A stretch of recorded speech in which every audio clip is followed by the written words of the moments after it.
Going through irritations tonight and you wonder why it's not leaving you. You wonder why it's not letting you go. You wonder why you just keep on being vexed by the same thing over and over and over, because he's trying to get you to a point of yielding and letting God be God, and stop trying to tell God how to be God, when to be God, and which way he is God.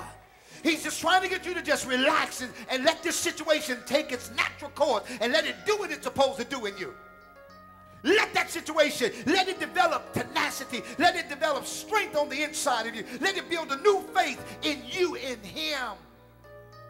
While you're trying to get rid of it, he's saying, listen, you need this one, and you don't need to get out of it because you ain't got the strength from it yet. You hadn't learned to deal with situations yet. So if I snatch you out of it, you still a spiritual invalid. You still a spiritual paralysis. You still you're spiritually paralyzed, and you still can't do what I need you to do. So the situation is left there. Why? And I want you to see, it wasn't his eye condition. He had an ophthalmic. He had an running eye disease. It wasn't his running eye disease. Paul was messed up, people. If you saw Paul today, man, he would look like a creature from the lagoon. No, he was a little old bitty fella. He was slew-footed, and his feet, he walked flat-footed because his feet had been burst. Remember, they beat him 5 times with rods.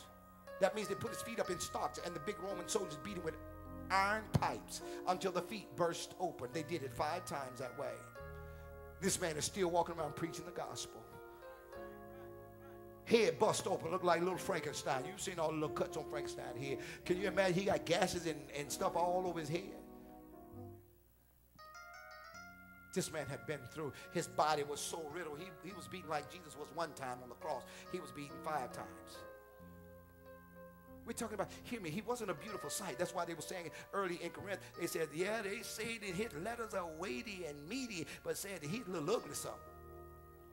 Say, you don't want to see him, man. If you see him, you'll laugh at it. Paul said, all right, don't let me show up. He said, y'all think I'm weak and feeble. He said, let me show up and I'll show you.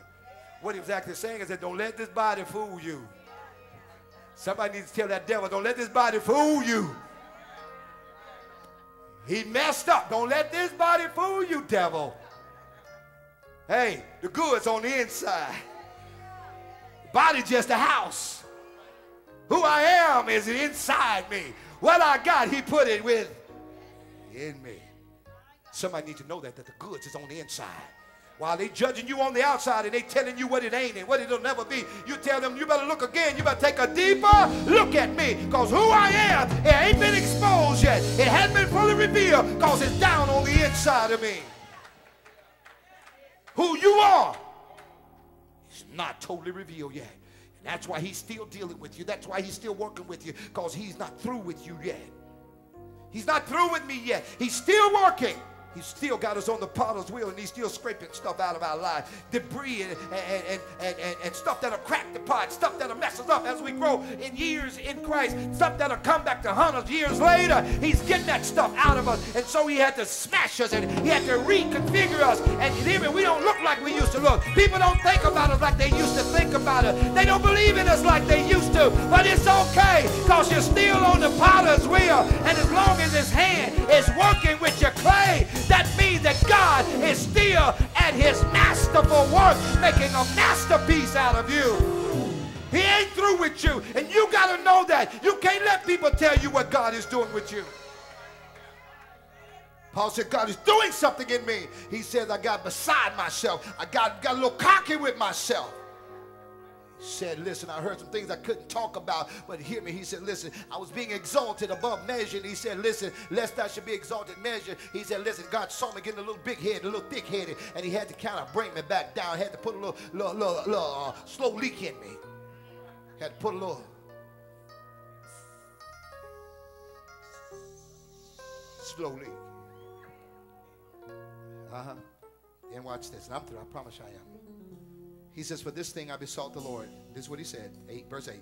For this thing I besought the Lord. How many times? Thrice. 3. Somebody say 3, so you won't miss thrice. 3, that it might what? Depart. Some of y'all trying to get God to move some stuff that hear me. You don't need him to move it. You need him to leave it so that he can show up. The very thing you're trying to get him to leave you alone. God said, no, I want to show up in the middle of it, and I want to bring you through it and make you an overcomer. See, overcomers are made in the midst of the problem.